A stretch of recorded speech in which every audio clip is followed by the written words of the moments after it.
Mr. Worldwide.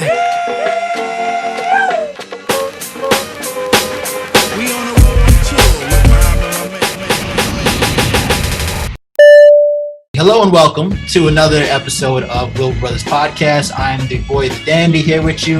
My man, Big Heath. What's cracking, brother? What's up, my brother? How are you? My G.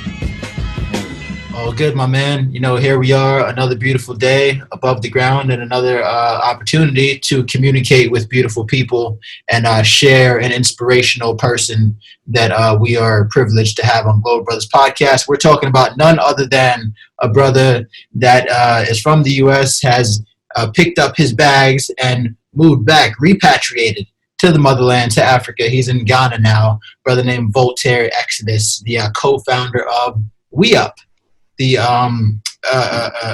goal setting and incentivization application. So welcome to the show, Voltaire. Welcome. Welcome, everybody. It's good to be involved in something like this. You know, it's just refreshing to see people of the diaspora starting to think global.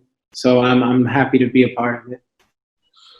So Voltaire and I linked up at a place, I guess it's called Pine Ginger. That was a Jamaican outdoor party. Met him at the end of the night. We were actually going to transition somewhere. I'm not sure if we ever went somewhere else that night, but I met him through another friend of the show, Morris Sinclair, who is a Jamaican brother who lives in Ghana. Morris. And when the things that he said about Voltaire when we were first introduced, I believe correctly, Voltaire, he left us for a couple hours and you and I just built it and we seemed like kindred spirits. So then only a few days later, even though it was a year of return and everybody was busy, he and I found some time during the day to have coffee and lunch and chop it up. And that's when he told me about WeUp. And I was actually blown away because with the way he described it and where his vision is, I was thinking, I think I'm staring at a world changer right now. I'm looking at something that's going to change the world. So WeUp is something that we're going to talk about today, and also how you go from Cali, was it Crenshaw, Compton, somewhere in South Central Los Angeles, over there to Ghana. That's where I want to be. Mm-hmm. Let's start with that. Let's start with. I know WeUp started before that, but why Ghana? When? How? So it's been a long road to get to Ghana. This is the 21st country I've lived in. I'm originally from Los Angeles, California. Was born in Los Angeles, California.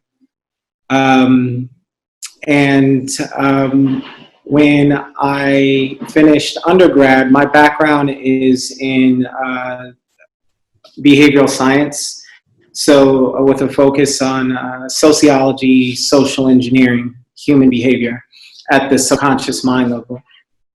And so that just means on a straightforward level, getting people to do what you want them to do.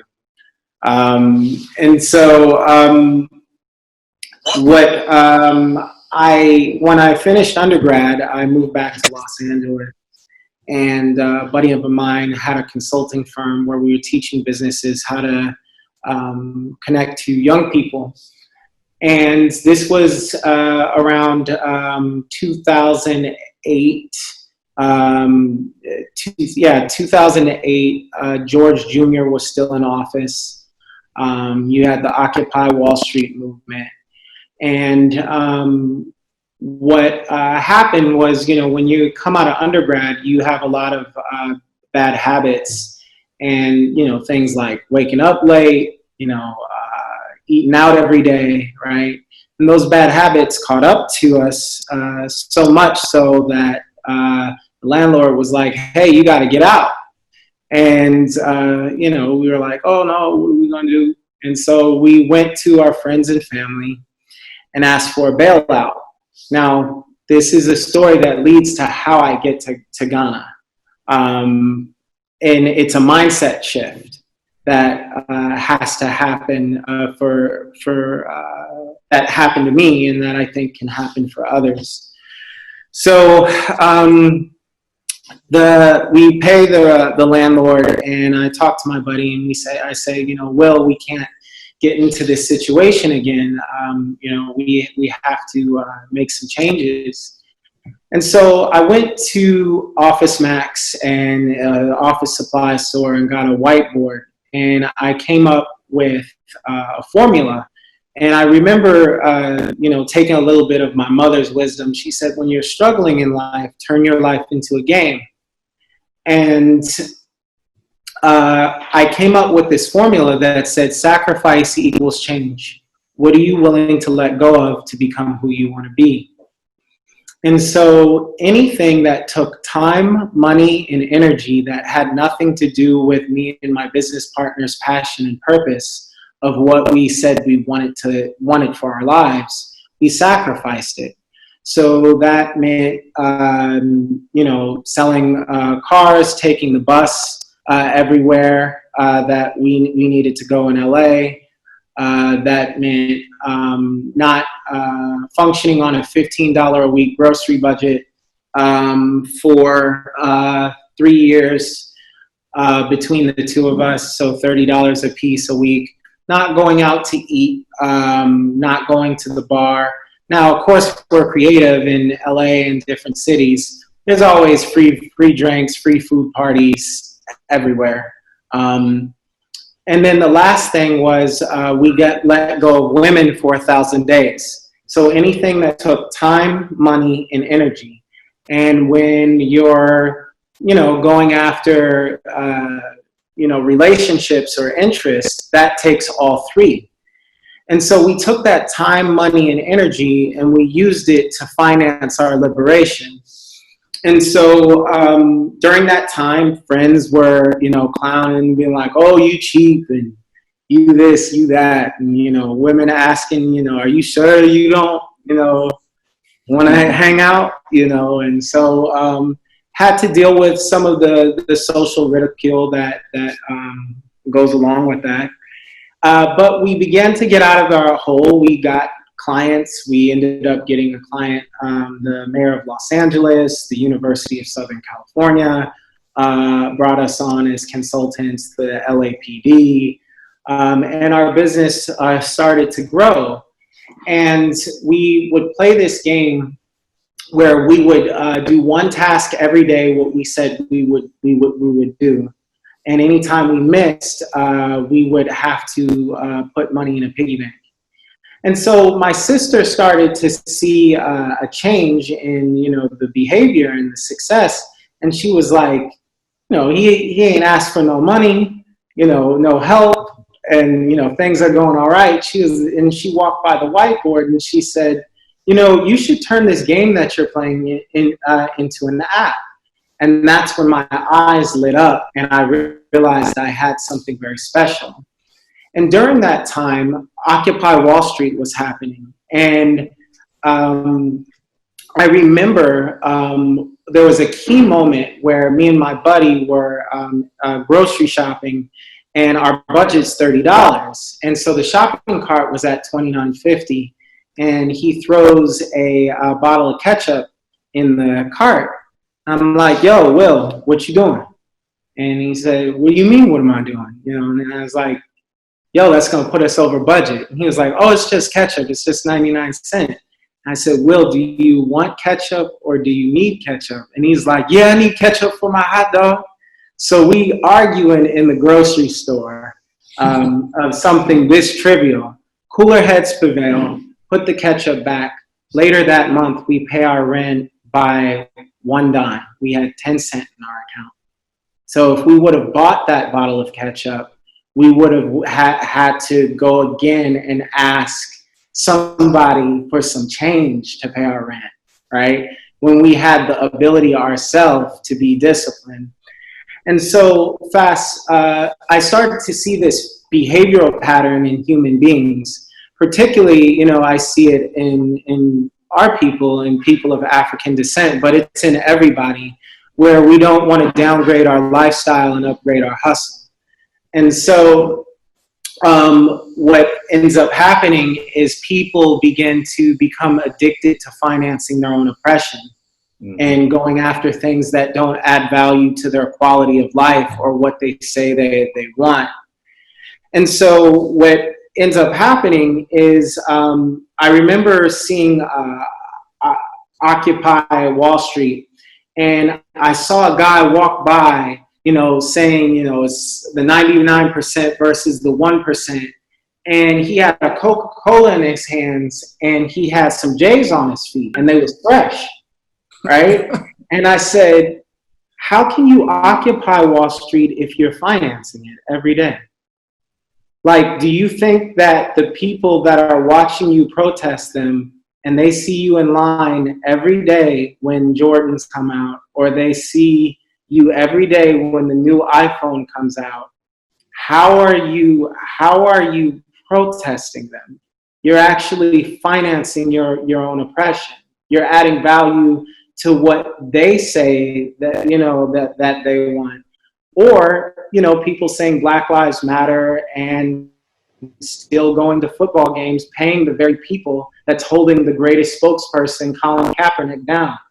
And so it's not just Black people, all people in my research around the world that I see that human beings, they say they want something, but they pay the very thing that's hurting them.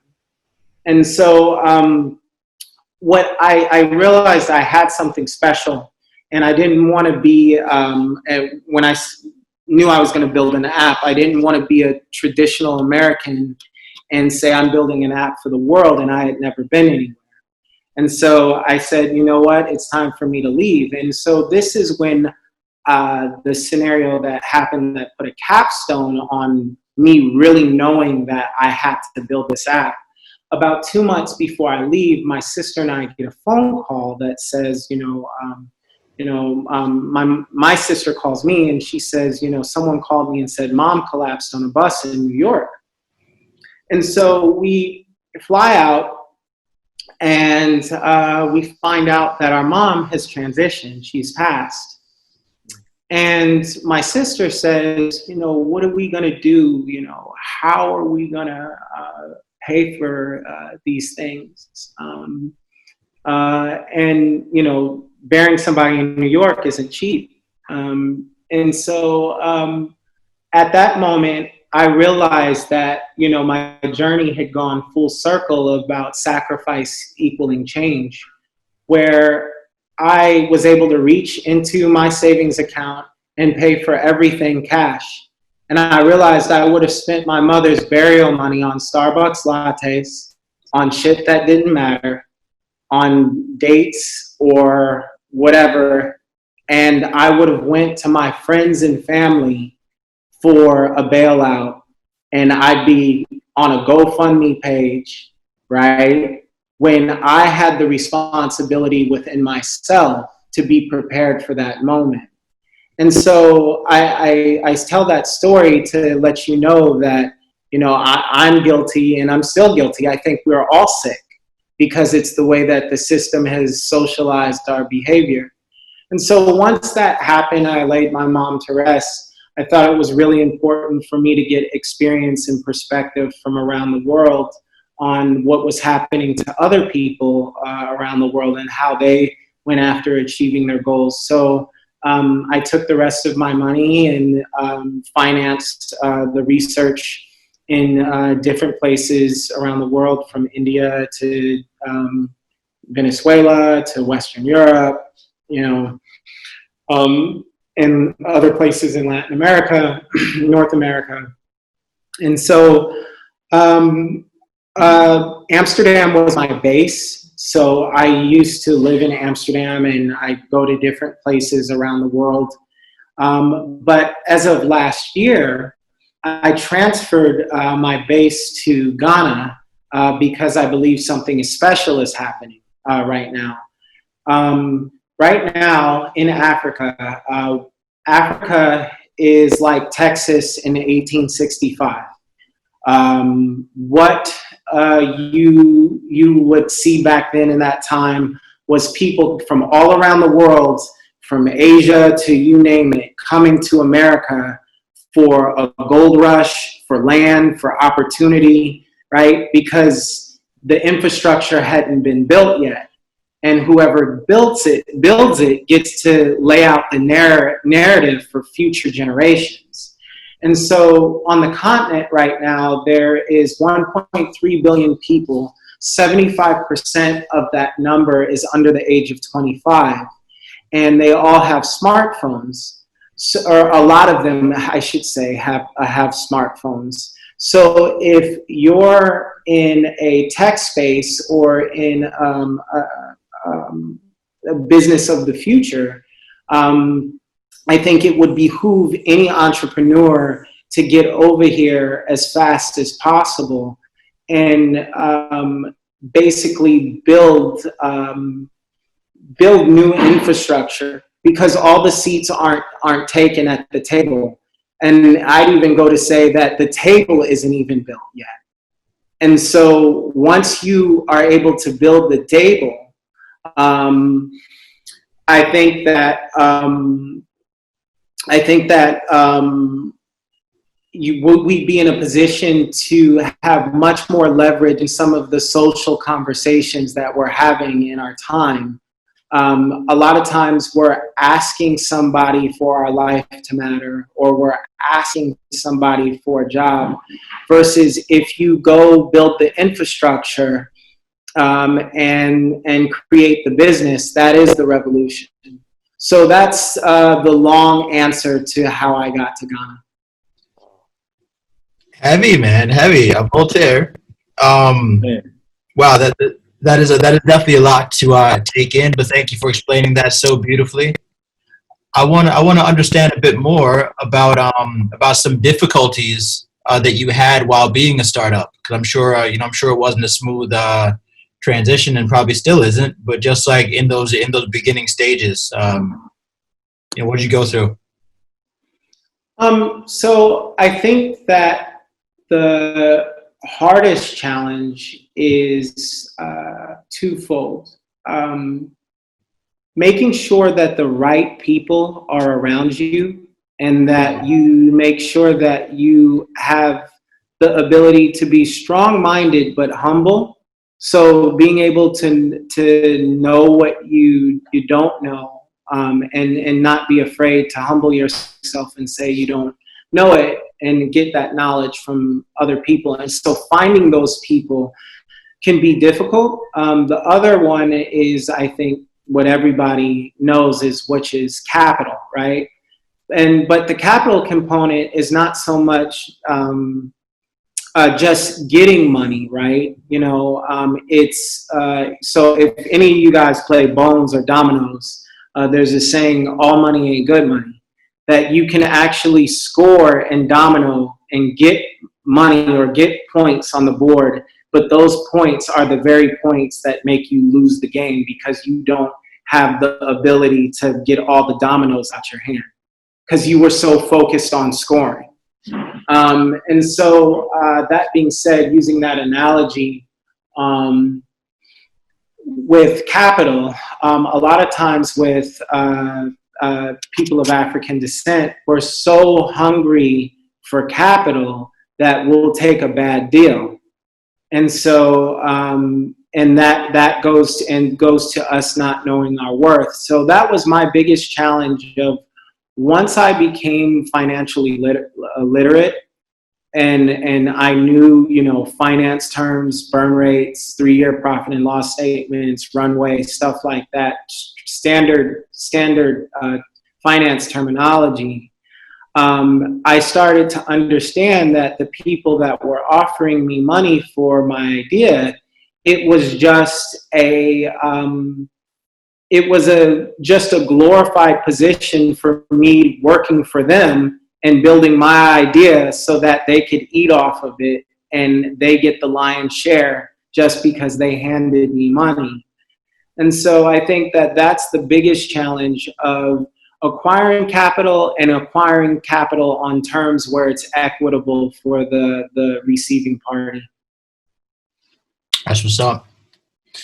I want to know a bit about your relationship with your sister, because like it's very interesting that, like, you know, it's a bit of a family affair, whereas the inspiration behind part of the WeUp idea came from obviously your mother, and her transition, but also that you and your sister like united, you know, within that difficult time to like come out of it stronger together. So like, you know, what's that dynamic like? I think I'm the younger sibling, so I think that the challenge is as my son starts to rise, get out the way of my shine. You know? You know? And I think the older sibling, it's hard for them if they've been a parental figure, you know, and when you were little babies, you know, somebody changing your diapers, that, you know, it's like, you know, I can go to the bathroom on my own now, you know, and so I think that sometimes can be a challenge. But on a positive note, you know, you can't get this thing done alone, and it's very important. You know, I think that I'm very grateful that our mother raised us with, you know, shared values, and we both listened to her message of how to do business, how to treat people, things of that nature. And Ramon and I are on the same page with that, so that makes it easy, because we all know, no matter if arguments break out, we all know that we still have the same common goal, and that we're trying to get to the same place. It's just, you know, the arguments are just a part of the process, and that helps not turn things into nuclear situations. That's what's up. Can you talk about a little more about your time in Amsterdam and how you navigated that area? If you made any inroads, the culture, and then how you use that as a way to get around the world. So how I got to Amsterdam, I was in India, and I wrote an article for MTV about the story that I just told you. And Oxford asked me to come out and give a lecture on my social theory. And someone from the Amsterdam School of Creative Leadership, this program called Think, they bring together about 60 people a year from private sector, Deloitte, McKinsey, Phillips, and then they also bring together like large NGO heads or entrepreneurs, and they bring them all together to make Amsterdam a smarter city, and then you work on your concept. So when I was in the UK, I got a call and they invited me to come over to Amsterdam. And, you know, I saw the city and I was like, you know, yeah, I could see myself hanging out here for a while. And I accepted their offer to be in the program. And so while I was there, you know, it really disrupted a lot of concepts that you have about race, and the way the game changes in different environments. I think that because Americans don't travel that much in general, and then African Americans travel even less than the average American. But that's changing. That's changing. I think that our notion of what the world is very narrow and limited. And so when I was in Amsterdam, a lot of my concepts of race and how things work changed. And an example I'll give you is that when you're in Europe, you learn that everybody with white skin is not white, and that they don't have white power in Europe. So somebody who's Latvian, somebody who's Polish, somebody who's Eastern European, if I walk into the Ritz Hotel in London and they walk in with me, they're going to not be treated as good as I am. But that same person, me and that same person can fly into the United States, and I could be, a CEO and of a, $1 million plus company. And that Latvian person, the moment they land in the US, is going to have hierarchy over me. So what you learn is when you move to different places in the world, the value of your person changes. Yeah. Your currency, imagine your body being a currency. And so an example of that, another example would be, is in Europe, the Greeks and the Portuguese and the Spanish are perceived as lazy. But if you go to Latin America, the Spanish and the Portuguese are perceived as the elite class people. If you go to the UK, when they say an Asian male, when they say Asian, they mean Indian and Pakistani, right? In America, when we say Asian, you think that you're thinking of someone who's from Japan or China or Korea, right? So, but in the image of an Asian male, right, when they say that, it's typical, it's similar to how they would say a black male, right? The Indians are very stigmatized in the UK. There's a city called Bradford where a lot of them live in the UK. And so in the American mindset, an Indian person is a liquor store owner or a 7-Eleven owner or an IT or a lawyer, right? All of these things of ownership. Like nobody sees an Indian man and, thinks thug or somebody that's going to rob them. But in the UK, that's what the stereotype is. And so that's what I mean by the value of your person. When that Indian person moves to America, their value changes as a human being. And so for African Americans, that's what's very important for us to learn, or even I'd even go further, people of the transatlantic slave trade, the diaspora, that when we go to Japan, when we go to Australia, or we go to other places, our value changes, our currency changes. People want to look, dress, talk, and walk like you. So that makes it easier for someone to come up to you and say, hey, where are you from? What are you doing? Oh, I'm in that business too. Oh man, I like your style. Hey, come with me to the country club. And now you're getting invited and access to high society in other countries because your currency is a better currency in other places than it is in the US. So that's what I learned in Amsterdam. Stay there. How about Ghana? Same scenario.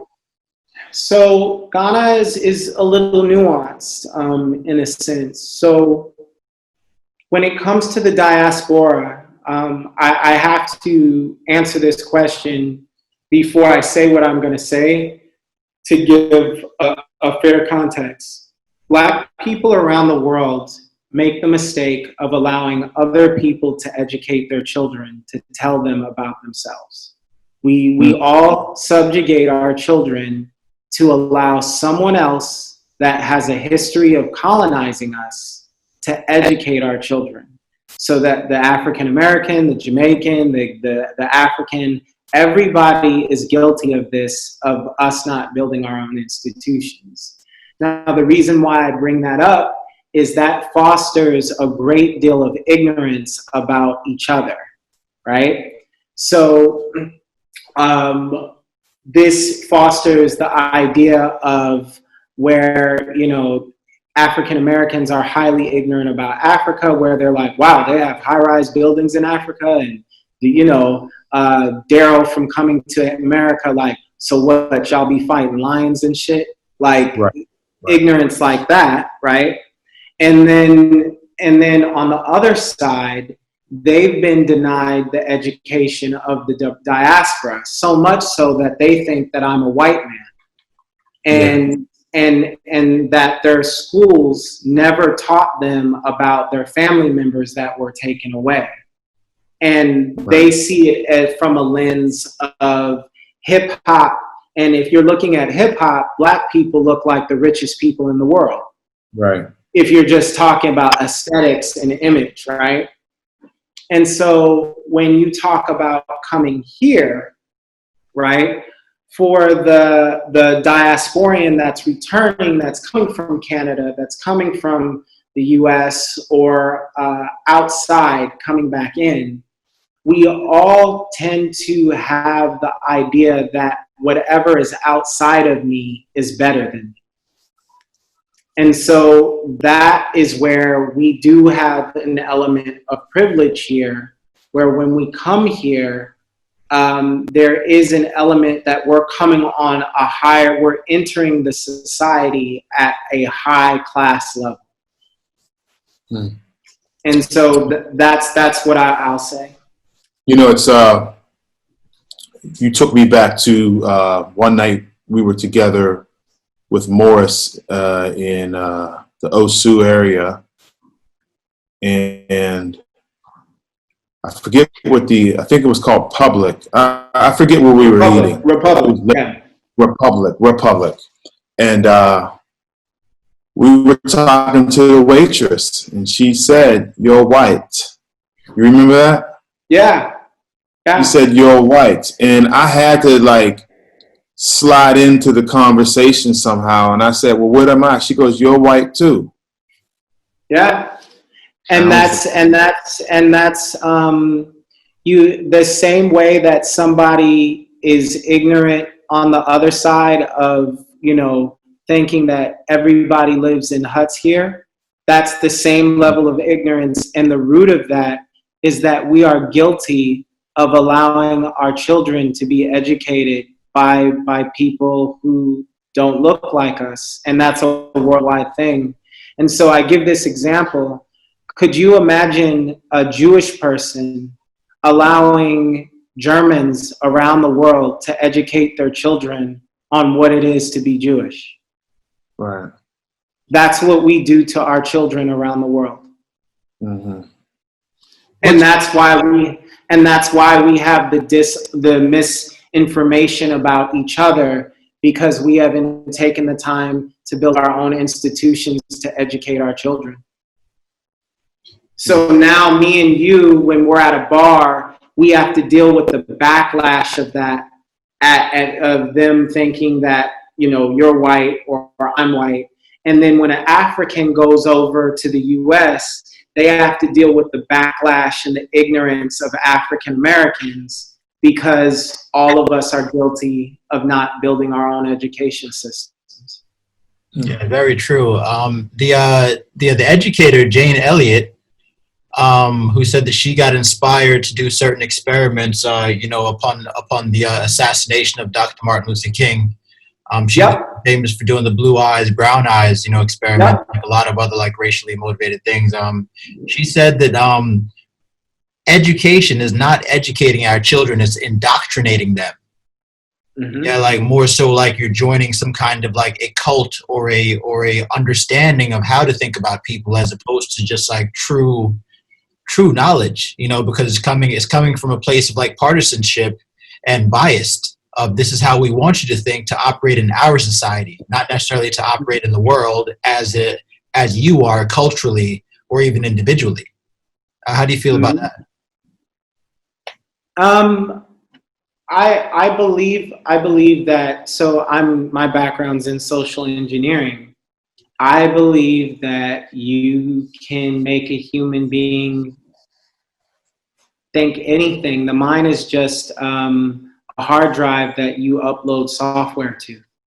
And, you know, I think that the institutions that are out there, not only for Black people, but even for white people, that they've been lied to their whole life and they've been given a false narrative.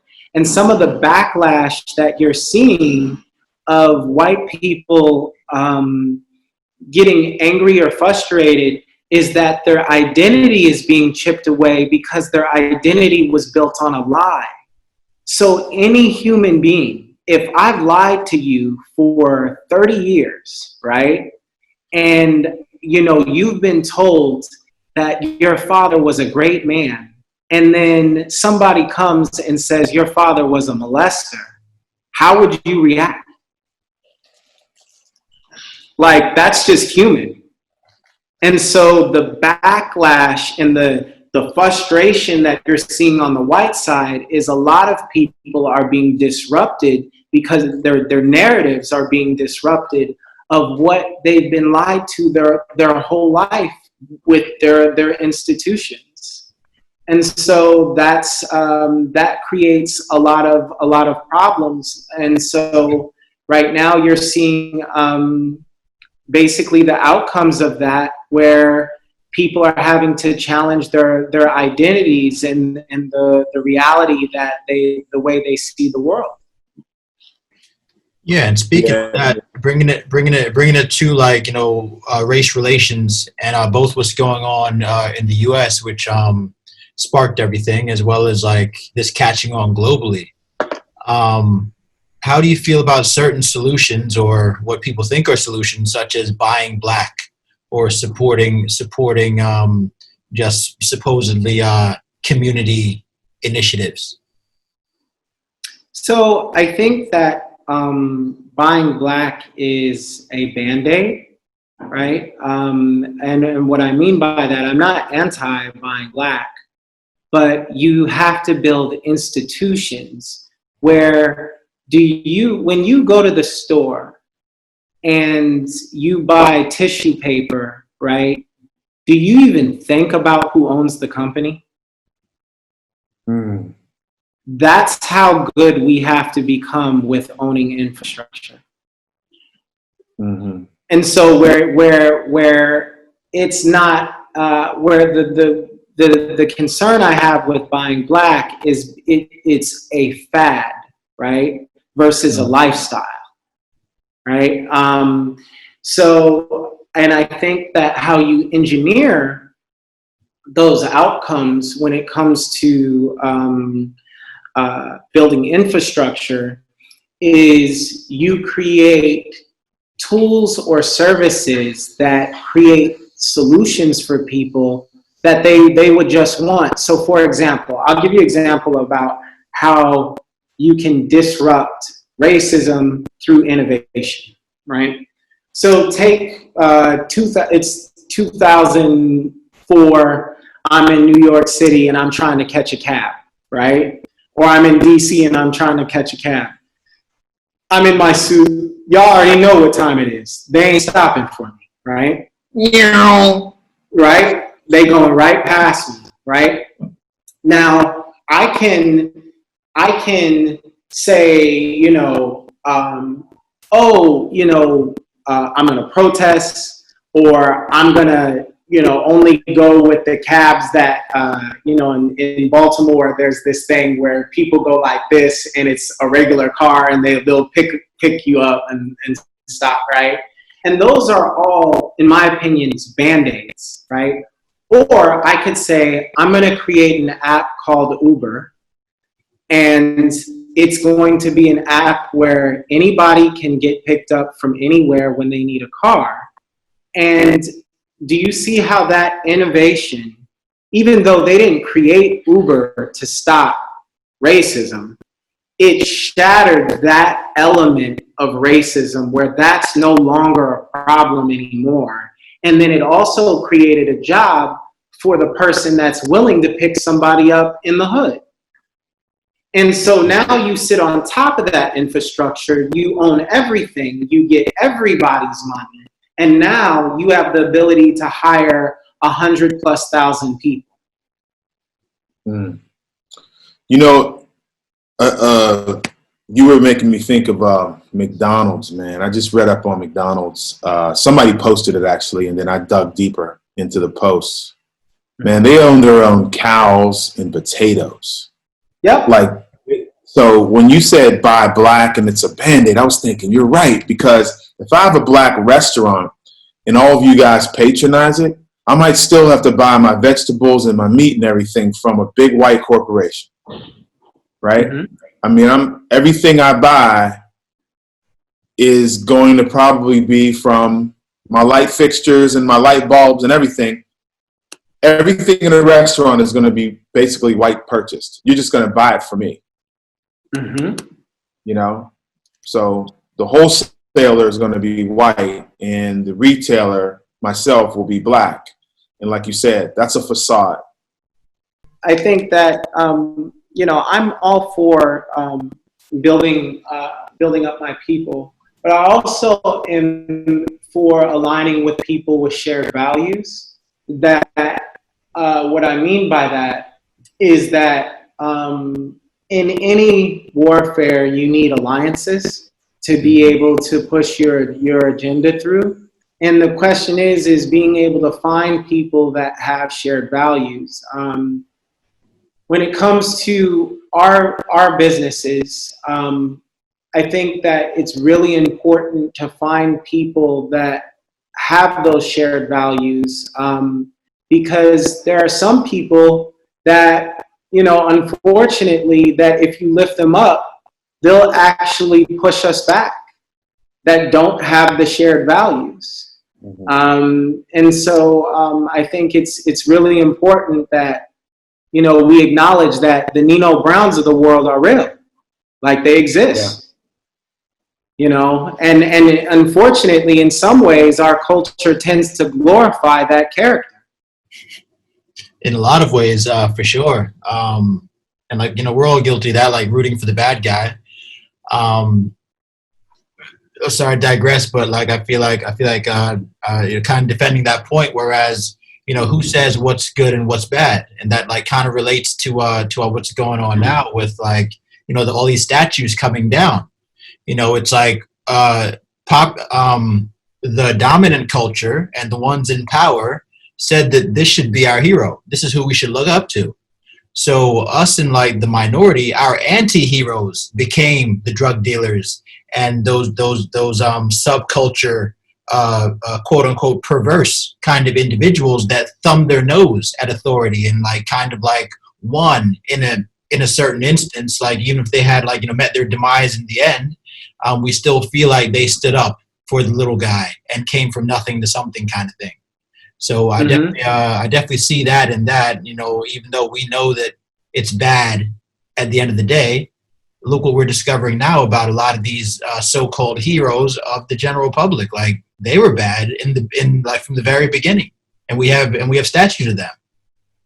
Yeah, I think that it's very what's the word, Huxleyan, like Animal Farm. There's a book where, you know, the farmer is in control, and then once you know, he's abusing the animals, and once they get the farmer off the farm from oppressing the animals, the pigs take control, and then they become the farmer. And I think that that's where I try to push the conversation. Is this are we jealous or admiring what they have, or is this about liberation? Because if you're jealous and admire what they have, you have to do what they did to get it. And so that's where I think that, you know, the Nino Browns of the world is that he is the same man. He is the slave master. He is the person that has people doing exploited labor, you know, cooking crack in their drawers, topless, you know, in the hood, right? And he is selling crack to pregnant women and destroying future generations. And he doesn't care because he wants to be able to profit off. It's the same soul. It's the same spirit. And so I think that sometimes when we dress it up into somebody that looks like us and we put a little swag on it, right? We justify, right? And I think that's human nature, right? Because at the end of the day, most human beings want to be associated with a winner, right? But winning at what cost? Right. So you've been in Africa 1 year now. How does it feel 1 year on of being in the motherland? Everything like in terms of learning curve that you've had to catch up on, however quickly or slowly, or things that you're still getting accustomed to. Just what's that been like 1 year in? Because we have a lot of listeners that do want to make that transition and like leave the West and like to set up in Africa. Like what advice can you give them based on now your personal experiences 1 year in? I would say the advice that I would have is make sure that you build a strong network before you land. And what I mean by strong is somebody that on the ground that has shared values and is operating from a place of purpose, right? The reason why I say that is it's very important, just like the hustle man is in Harlem, you know what I mean? Or London, the hustle man here too, And so you have to make sure that, and this is what's, I think, really important in this transition that's coming. I think a lot of people are going to, when these airports open up, a lot of people are either going to come visit or come move. And so it's very important how we greet and integrate our people, because first impressions are everything. And so I think that when somebody's coming in, it's very important that you align yourself with somebody that has a good track record with other people that of being trustworthy. And so that you get that person can say, oh no, don't go there, right? And that can guide you in your infancy. That's very critical, because what can happen is people make the mistake and then define the whole experience like, oh, well, my experience in Accra was like this, therefore Ghana is like this, therefore Africa is like this. And so we can't amplify those bad experiences. And then all of a sudden people say, well, I heard that they over there, doing people wrong and robbing people and blah, blah, blah, blah, blah. And, this is, a false narrative, because it's like, are we allowed to use harsh language on this show? Or do we need to? Yeah, be real, man. So it's like, motherfucker, they robbing you in Chicago. Like, you know what I mean? Like, and you over here stressed out about what can happen to you here. Like, I can guarantee you that this place is way peaceful, way more peaceful than the United States and the UK. And so that's what I would advise. That first step is making sure that you find somebody with integrity and that is backed by other people that say this person has integrity. So that basically kind of like your exchange family, like if you're a foreign exchange student, that you get a solid nuclear family, and all it has to be is one or two people, right? And then you start from there. And then the other thing is, I would say it would be good to, I would say, if you're wanting to take a leap, all you need is $5,000, $10,000. It doesn't, I think a lot of times people make it way too big in their head. I think that if you have no children and you're single and you have $5,000 or $10,000, I think you can take a leap and figure it out and get connected. That's what I would say to come over with. If you have more, that's cool. Also, I would say humble yourself and understand that sometimes electricity might go out. Certain things might happen that's not like in the US, but it's about reframing the mind that every problem you see is a business opportunity.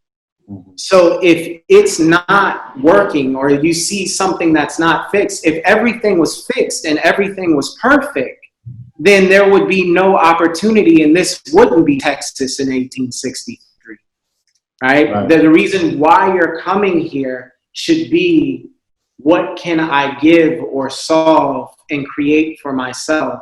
And so a lot of the challenges and the problems that exist are the reasons why you should be here, is the business opportunity and where the money is.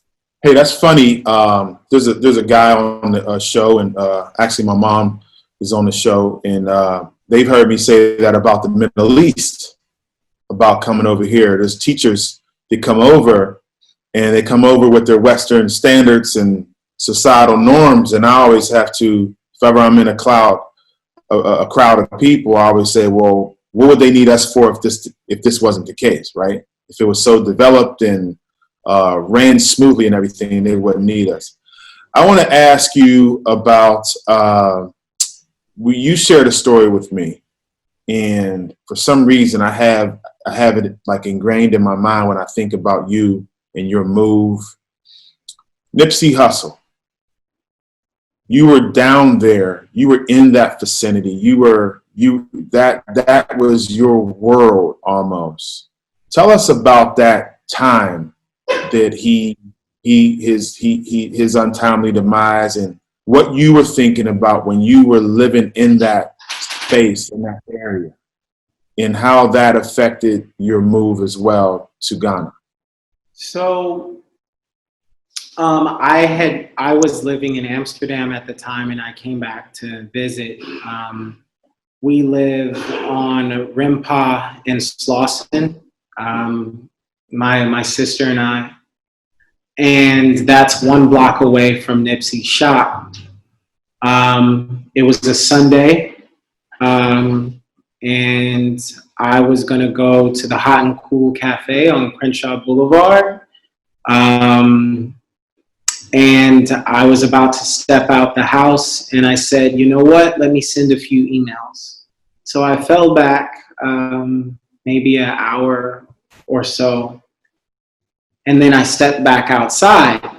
Now Nipsey, you see him around the community. He's, he goes and eats at the vegan restaurants and, stuff like that. He's approachable. You always saw him. He was never Hollywood, and he didn't walk around with bodyguards. And so he didn't always walk around with bodyguards, I should say. So I stepped out the house, and the ghetto bird was out, and that's what we call a helicopter in Los Angeles. And, I thought that, it was high-speed chase or something, but then there was a lot of them. And I saw other people across the street gathering, people talking. And then I walked on the block, and somebody said they shot Nipsey. And so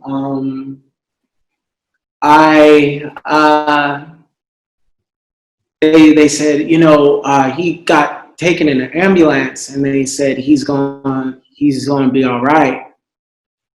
But I knew in my spirit, I knew, I felt that he, like, just in my spirit, he was already gone. And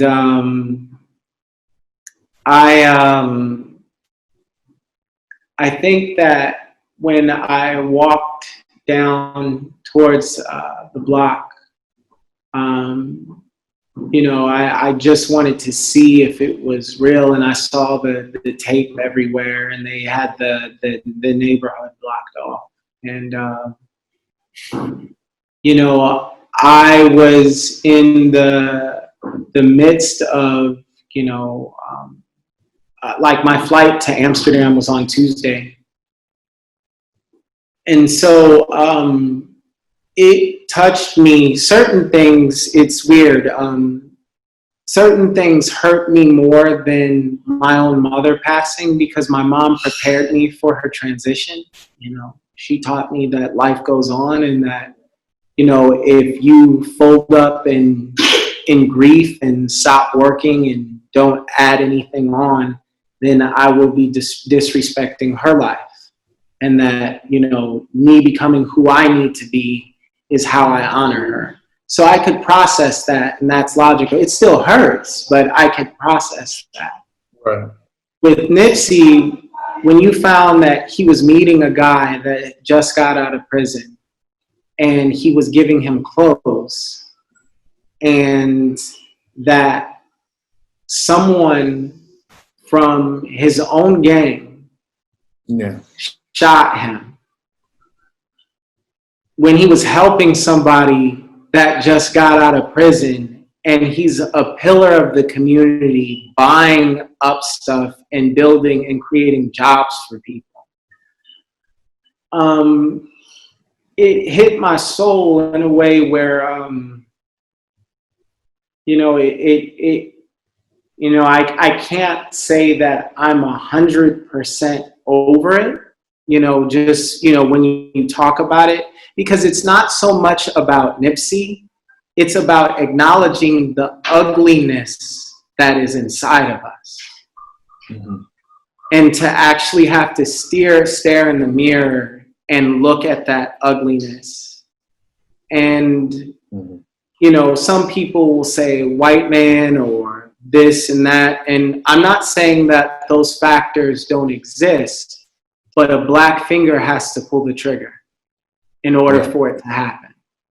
And that's where our responsibility lies. And when you look at our history, whether it's Malcolm X or Kwame Nkrumah, Patrice Lumumba, you know, Marcus Garvey, if you look in the history, it is the betrayal of the self. Yeah. Always, that we're willing to, for nothing, destroy the progress that's happening just because we're jealous, or just because, just like in Belly, where he was like, they riding too clean, I gotta drop a dime on it. I don't like that shit. I don't like that. Yeah. Like that mentality, right? That level of jealousy and ugliness in the heart, it really started to solidify where that's where I like I said, I'm for my people, but I'm for values. That mm-hmm. I gotta work with the people that are about building and that can get over their emotions or jealousy or whatever those idiosyncrasies are and focus on the goal. And when that happened, you know, I knew that I would never really return to the U.S. to live. Mm-hmm. That was the final stake in the coffin, partly because I moved my flight to help community organize. And there was a scenario that happened where I brought together different business leaders and people of the community, some celebrities. And my background, I'm a consultant. I have a skill set where I can come up with very profitable concepts that can solve social problems very quickly. It's easy for me. And so I came up with an idea and a concept that that kind of functions as a social lottery where you vote for your best Black businesses by buying a ticket. And the more tickets you buy, the more you're voting for that Black business. And once a month, the top 5 Black businesses get distributed a grant to improve their business. And we do a drawing for, as the pot gets bigger, we do a drawing where from all the ticket holders where they get a boatload of capital to start up a business, right? And so, it was going to be integrated into an app. And the app was called I Got 5 on it. And when we were in the meeting, there was a certain celebrity that I won't name, stood up and instead of supporting said, well, you know what? I ain't got time for this. I ain't got $5. And walked out. Damn. And so, like when I saw that, I knew that it's really important to just build with people that have like minds, generate the capital, and then don't ask for consensus, just build. Mm-hmm. Where you're not asking the group. It's like, no, we're going to do this. Here's the app. We're not asking for anything. Here it is. Use it, you know, and you solve that way. And so for Nipsey's, you know, passing and transition, it really touched me, because it just was a reminder of, you know, every time we have a prophet or we cry out for somebody to come help or to lead, we destroy them. And so that's where I talk about the theory of how people will finance their own oppression, that they'll attack the very medicine that's trying to help them. Mm-hmm. Thanks for sharing that. Yeah, wow. that was seriously heavy. Appreciated.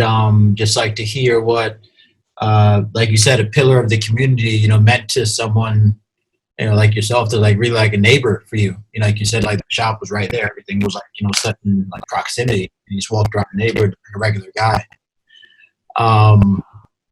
I wanted to mention that it seems like a lot of people had a aha kind of a moment, like in terms of leaving America. So like if they've made that jump, it's not necessarily just a job opportunity, but they've had like this moment of just like realization of like nothing's gonna change here, or there must be something else. There must be another way. Mm-hmm. And, you know, for me, it was like, you know, back in like 2008, you know, whereas like the second Bush, like, you know, won the election again. And I'm like, but wait, like, you know, I thought that Al Gore won and I had voted for the first time ever and things like that. Then I saw the system is not like, you know, what it's cracked up to be, sort of thing. And like you mentioned for you, like, you know, what that moment was. With what you're seeing right now with demonstrations in the street and these kinds of things, do you see a way forward for there to be a closer collaboration to explain that there are alternatives? Both like, yeah, sure, in Europe, but like, you know, like definitely we want to focus on Africa, like in terms of like being alternatives for a diaspora to look at and say, I can solve problems over there with my black dollar. So I see it as it's a mind shift that has to happen. So I would encourage anybody that if you want to come to Africa, cool. If you want to go to Europe and the UK, cool, or Malaysia. But it is the global marketplace right now. So if you think in local, you think in like a caveman. Like the world is just not going to be there anymore. Like if you're thinking that you can get a job out of school and work in the neighborhood that you grew up in, there might be few of those, but that's not the world we live in anymore. So you have to cast your net wide. And so I'd encourage people who are listening that it's not what has to happen is, I think, a more positive way of looking at it is it's not about what you're against. It shouldn't be, I'm leaving America because it's Donald Trump or America has always been like this. It's, I'm leaving America to pursue my opportunities and my dreams. That what am I for versus what am I against? And so I think when you're operating from that mindset, you're not allowing white supremacy to be the lead driver of your narrative of why you're moving. You're operating from a standpoint of, this is who I am. This is what I want to do. And these are the spaces where I can do it. And so I think that that's key. But to answer your question specifically, just could you restate it again so that I make sure that I answer it? Sure. A lot of what you just said actually gives credence to what I was saying anyway. But I guess to shorten that down is what can Africa provide, and what can people potentially be ready for to offer solutions, as well as Africa offer the environment to be open to solutions. Mm-hmm. So what Africa, so the half of what I said, the whole Kennedy, ask not what your country can do for you, but what you can do for your country. Come saying, this is what I can do and provide for Africa. Now, what Africa can also provide you is peace, right? Ghana is 60 years of peace. And with peace, that allows economies to grow. But the peace that I'm talking about is that you don't, it's like an African American who's never left the United States has never spent 1 second of their life feeling what it feels like to not have to worry about a possible threat on their life when it comes to policing. The overwhelming majority of people who've never left have never been in a society where that's just not an issue. And if you go to the Netherlands or other places around the world, unarmed people don't get murdered. That's actually crazy, but in our society, that is norm. So when you're in a space where you don't have to worry about thugs on the block, mass shootings, police killing people, genetically modified food, what else? All of these day-to-day things that you're trying to maneuver and navigate, where you can take that off your plate and you can just live. What it does for the brain is you create more space to download new things and new thoughts that would never come to your mind, because your mind is trying to process so many things just to be able to survive in America. The experience and the confidence of, I've been to 21 countries. This is the first country I've ever spent money where there are black people on the money. First time in my life. Just those little nuances that you're able to experience when you're here. And so I think that it's very important that that every person is able to nourish their spirit with that feeling. That it's not natural to be in the state that we're in. You should want to run and bring your children to an environment where they can at least breathe that kind of air for one time in their life. Heavy. That's dope. I like that, man. Thank you. In terms of, I want to bring us around to WeUp again, and then answer some questions that we have in the group. WeUp, I've heard it described about the application, 30 days in terms of changing a behavior, setting this goal to change a behavior. What's that magical number of 30 days about? And then tell us about the incentivization system. So there's research, all types of research that talks about 21 days to build a habit, to reinforce a habit. But what WeUp is it's an app that pays people to stick to their goals and solve social problems via 30-day challenges. And so you form a tribe of 2 to 4 people. You connect to a money transfer system. And anytime you miss what you say you're going to do for your life, money goes in the piggy bank like a swear jar. So let's say, and everybody has the same goal. So let's say we all want to stop smoking. Anytime we have a cigarette, money goes in the piggy bank. In the beginning of the challenge, we agreed if that penalty price was $1 or $10,000 every time we have a cigarette. Whoever does the best at the end of the month gets the whole piggy bank directly deposited in their bank account. Us as a business, we take 5% of all piggy banks worldwide.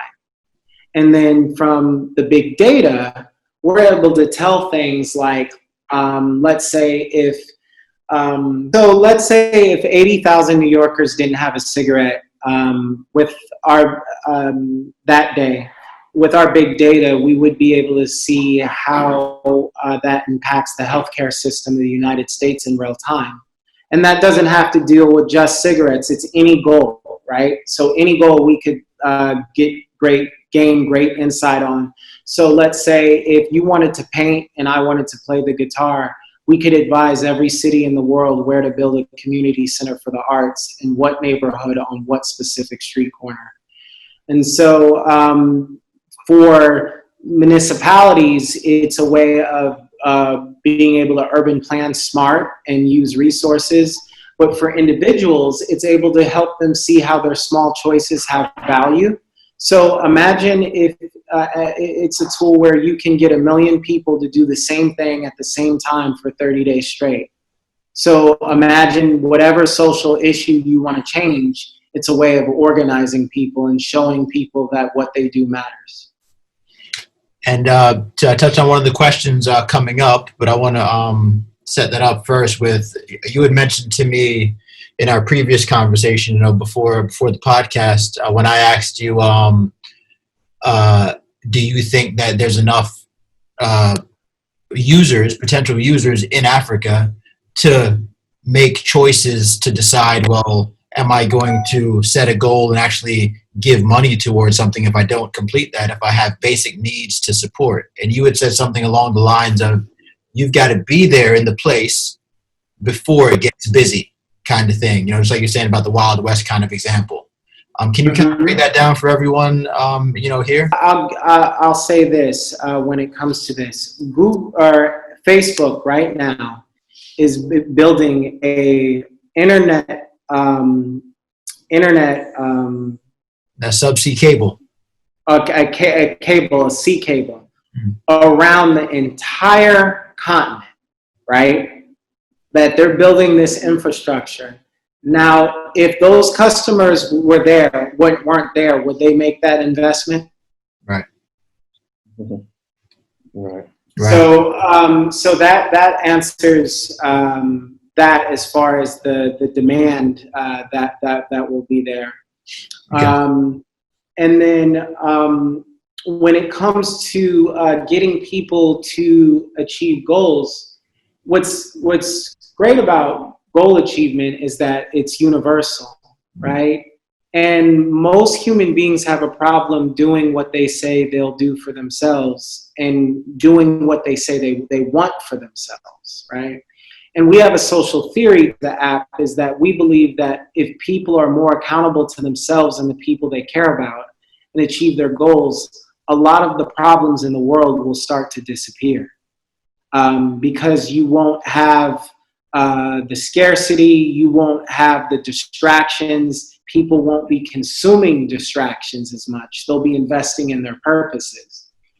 And so I think that, right now, when it comes to sentiment around the world of people wanting change, that's where it starts, is the change starts with the self. And then why Ghana specifically? We have another question about that. Sure. So I think that with Ghana, one of the things that makes it very unique is that it has 63 years of peace. So they don't have a civil war history or anything like that. And that it is a seaport country. So there's a point of entry. So goods and services flow through here. And so there's a sort of a gateway to Africa. So if you look at the history of the continent, Ghana is the first independent country. Now, when Ghana fell, and the colonial powers fell here, it created a domino effect. Now, when it comes to innovation, you see the same thing.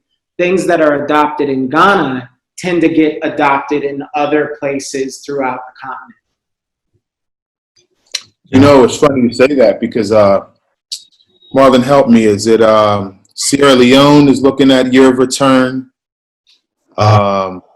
Benin was planning something called the Door of Return, and also Nigeria. Nigeria is planning something as well. Yeah. But do you see that's a classic example of this market taking a step forward, and then other people follow?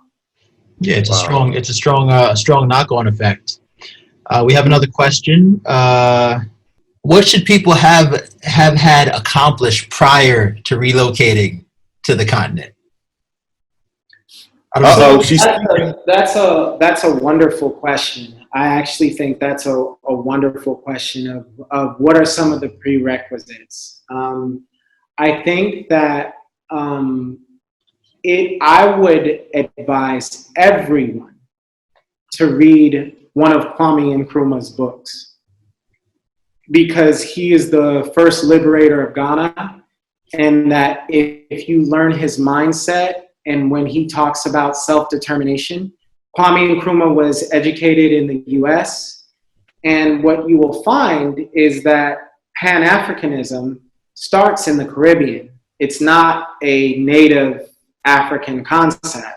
You know, Garvey really pushes this, and and it gets to America, and then it blows up in America, and then the African Americans amplify that to the rest of the diaspora. And some of the African leaders were in America or in the US or the UK as a lot of this Pan-Africanist thought came in. And so why I say it's very important to read or get familiar with Nkrumah is because I think that he's operating out of the right African mindset that we need to have. So that come here with your mind right. Don't come here with baggage. Don't come here with like the things that hold you back. And so if you come here with baggage, you're only gonna make the place you left, you're only gonna bring those problems with you and turn the environment and your world into those same problems, because you're not gonna be able to run away from your shadow. So that's the first thing that I would say is really get your mind right on what you want to do, what you want to explore. And you don't need everything. Like, you don't need to know everything you want to do. It could be a situation that you say, I just want to explore. But come here with a right mind where if you a hater and you know you tend to hate, like, don't come here with that shit. You know what I mean? Like, leave some of that at home. You know what I mean? And whatever healing you got to do to get that out of your heart, you know what I mean? Like, do some self-reflection. You know, whatever negative energy you have, come here with a positive, open mind. The other thing that I would say from things that you need to get prepared for is get prepared for that everywhere you go, everybody ain't gonna like you. So don't expect that when you come here, everybody is gonna welcome you. A lot of people will welcome you, right? But don't focus on that one person that, you know, said something really mean to you or treated you bad, and then think that that's your whole experience. You know, don't be the rapper that like 10,000 people got their hands in the air, and then you see somebody in the crowd that don't got their hands up, and you stop the whole concert because of that one person. You know, don't do that. You know, and so the other thing that I would say is build a network of at least 5 people, 2 to 5 people on the ground that you've had video chats with, you've checked their references, and things of that nature. And then on the fun side, be prepared to, as African peoples, like, we like to enjoy ourselves, prepared to come and have fun. And I'm not talking about like the club, but like I'm saying like where you're coming to like really enjoy yourself, let your hair down, not project a false image in the club where, you trying to, show what you got, like where you can really just tap into, like, for example, I have a rooftop bar and I invited people over and we had we were drinking and we had a hula hoop session by a professional hula hooper. You know what I mean? And to see Black men that tend to have a lot of stress in their life be hula hooping and just laughing and having fun. We don't get to see a lot of those faces that often. So I'd say be prepared to be open to come and have those type of experiences, hand gliding, hiking, you know what I mean? All of these other things. Go get out of the city and adventure, I really like that, man. When I was in Kenya, I had I had an experience like that. Whereas it's like, yeah, let your hair down. I would say at like 5 in the morning, me and my friend got up and we went out to meet the safari guide. And there we go into the Nairobi National Park, which is in the middle of the city in Kenya.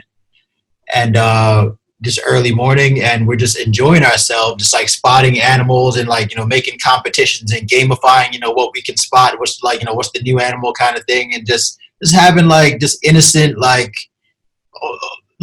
adolescent kind of laughter, which we haven't been able to have in a long time because of like you said, the stresses of being a Black man or a Black woman, of just always looking over your shoulder and having to have this tough exterior.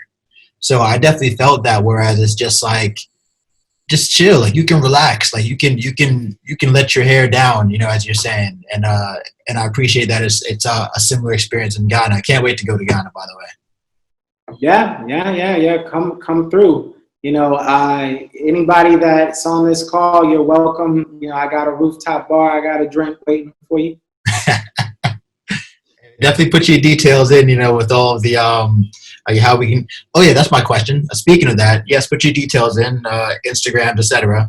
But how do you find that social media helps you in Africa to connect with people? Because in a lot of cases, maybe everyone doesn't have social media and still operates with I'm going to go check on my neighbor, physically kind of thing. Do you think that there's a balance between that and that the two can coexist in Africa, which is so traditional? I think they can, and they eventually will. The smartphone penetration is just by 2030. Imagine if you were in China in 1998. China in 1998 is a very different China than China in 2020. And so I think that where Africa 2030 is going to be, I think that a lot of those resources will be available to even your local people, and you even have people in the village that still have access to them right now. And so I would say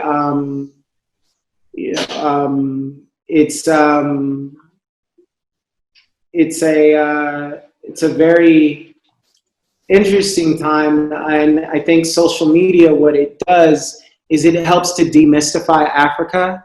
So the lies that I articulated about how we're educated in certain ways, it can't really hold up, because it's for the Daryl that's ignorant as hell about Africa, and he's are you fighting lions and shit?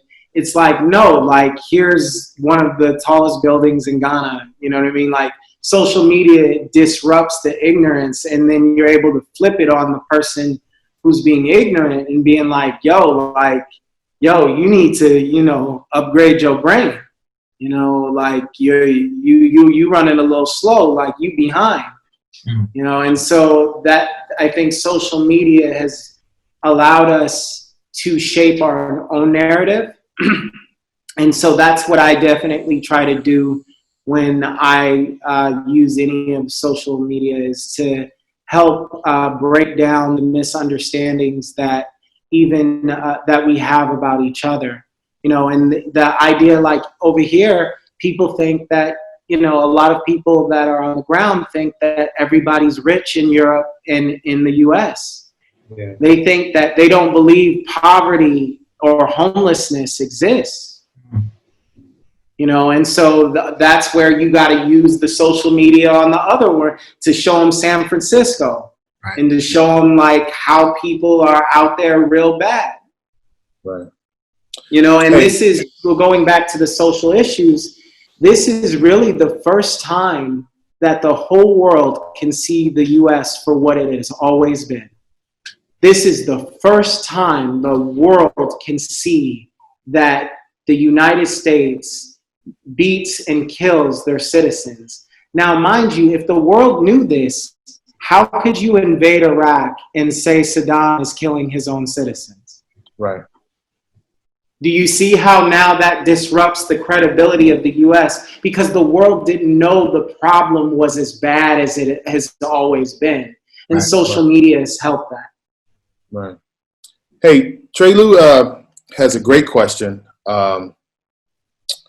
If someone comes over, we talked about the housekeeping issues and everything. I think you laid that out pretty well. How about people with, maybe a pre-existing condition? They of course need to take the yellow fever shot when they get to, by the time they get over. But then they need maybe, medical care. How is the medical facilities, the hospitalization? Is it parallel to the West? So, here's the challenge, right? It's not like we getting good health care in the West either, in the US per se, right? So yes, because you're coming in at a different socioeconomic level, and if you have traveler's insurance, that can afford you certain hospitals here, right? So I just fractured my hand and dislocated my knuckle, right? And I had to go to the hospital, and I got malaria in the same week, right? So it was just a long week. So I had to spend time in the hospitals. And is everything from the way that things look aesthetically, on par? No, not some hospitals. But do they have what you need to, get in, get out, and get recovered? Yes. And then for the place that I went, it's called Eurocare. It's the one the president goes to.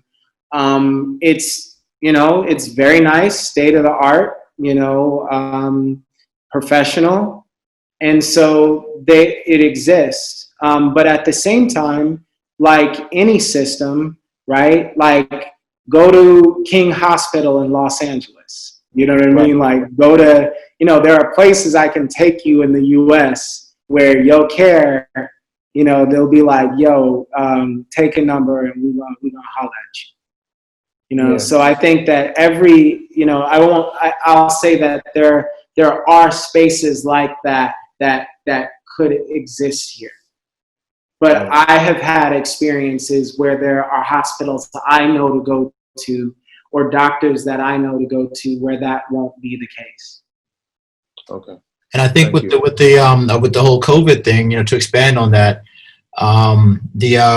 President Nana of Ghana did say that they're going to be creating at least like 10 to 20 new hospitals, just on the back of that. So I didn't know if you heard about that, but I did hear him like say that during one of his speeches. Yeah.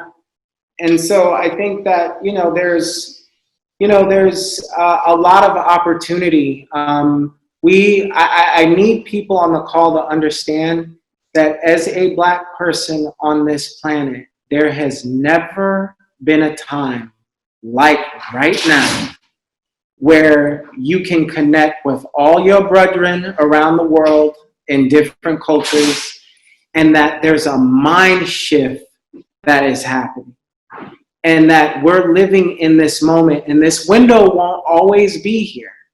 You know what I mean? And so when you see, them building 10 new hospitals, or, and if you're in the medical field, you should say, or you have a cousin in the medical field that's, back home, you should say, well, maybe I can bring an idea or a medical tool, like my friend Gabriel.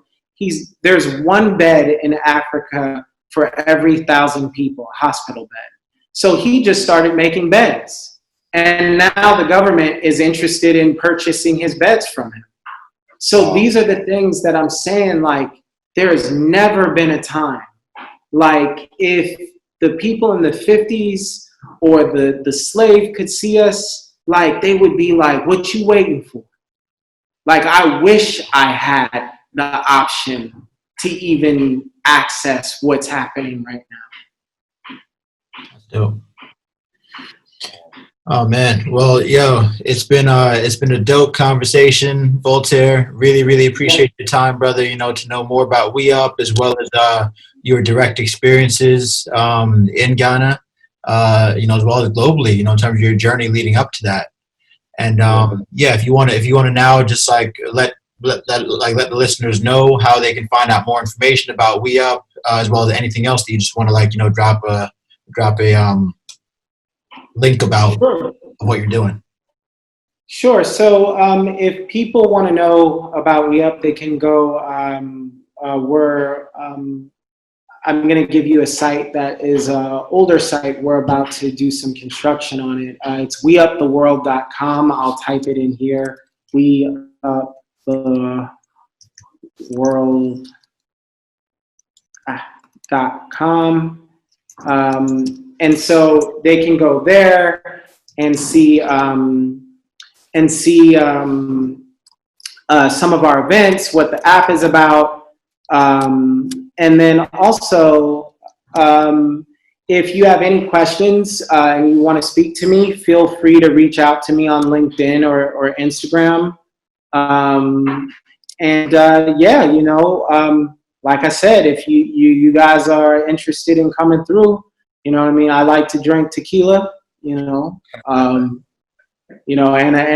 wine. I don't really dabble in the beer as much, but I'll have some for people that like that kind of stuff. So come through. Definitely. Yeah, my visa is until January 16th, January 20th. So I did a 1 year. So we're going to definitely try to connect, and everybody, let's try to get over there. Emmy, Trey Lou, let's try to get to Ghana in December, inshallah. Yeah, man, because beyond the return, so it didn't just stop a year of return, and COVID is not going to stop our drive. Actually, I don't know if you got to say this to y'all, but I can tell that since this whole thing has happened, Heath and I have been busier than ever with our Global Brothers podcast shows. Like, this is like put a battery in our back. So really, I feel like we're re-energized within that, and we're gonna see it through, and keep on growing this to come back empowered. Obviously, we're already open-minded, but to come back empowered and have something to offer, when we touch down. Yeah, I'm a big believer that negatives push positives forward. Just like in mathematics, 2 negatives times each other equal a positive. I think that COVID and these protests actually amplified the mindset of going beyond what most people know and saying, I'm ready to see and experience something different. And as I said, even if it's not Africa, just get out. It's a global marketplace. Like, if you want to even be competitive for your family and future generations, if you play in the game local or national, you playing slow, you hustling backwards. Okay. VX, amen. I knew you were a special one, bruh, the night we met, and I wanted to share you with our with our crew of people here. And I think WeUp is something that's going to change the world. That's just personally what I believe. So thank you, brother. Yeah, I appreciate it. Thank you for the opportunity. You know, in any way that we can get together and come together and amplify and make this vibration spread. Like I'm trying to tell you, our people are out there. They're ready to hear this song. You know what I mean? We just got to beat our drum, blow our horn loud. And what you brothers is doing is you amplifying that sound. So I really appreciate what you're doing. Thanks again, everybody. As we always say at this time, live global and prosper. Peace. Peace, everybody. Check us out on YouTube, Global Brothers Podcast, and please subscribe and share and, continue to support, good content. Everybody. Mr. Worldwide.